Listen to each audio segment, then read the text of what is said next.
Evicting a tenant can seem like a complicated process, but in this video we'll quickly explain the eviction laws in Utah and outline some simple steps that landlords can take to initiate an eviction. We're eForms, the largest online database of fillable legal forms, and in this video we'll talk about what the eviction process looks like, how Utah laws affect evictions, and how to legally remove a non-compliant tenant from a property. Be sure to watch to the end of this video to find a link to a fillable eviction notice that meets Utah requirements. First, what is an eviction?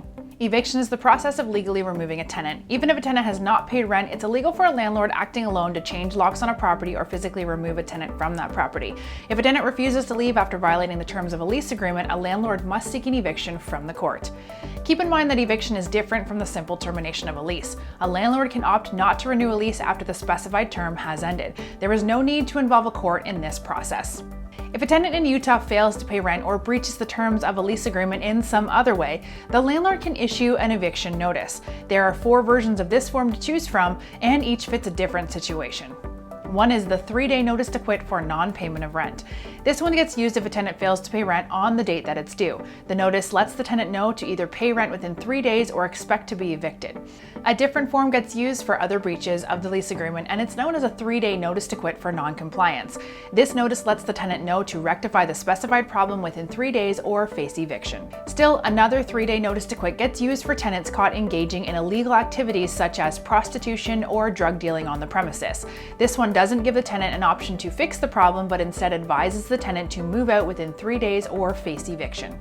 The 15-day notice to quit is a little bit different. This is used by either the tenant or the landlord to indicate that a month-to-month tenancy won't be renewed and that the tenant has 15 days to find somewhere else to live.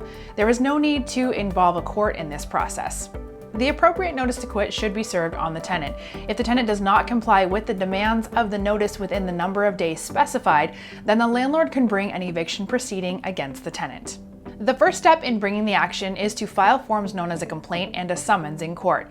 These explain the nature of the lease violation. Copies of both forms should be served on the tenant, and the landlord is not legally able to do this. Someone else who is over 18 and who is not a party to the eviction must do it. The landlord must also be able to show the court proof that the documents were properly served.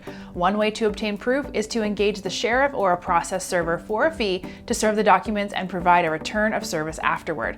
Upon being served with copies of these documents, the tenant has 3 days to officially respond by filing a form known as an answer in the district court nearest to the rental property. If the tenant does not file an answer within 3 days, then the landlord can ask the court to default in the landlord's favor. If the tenant does file the answer, then either party can request an occupancy hearing to be held within 10 days.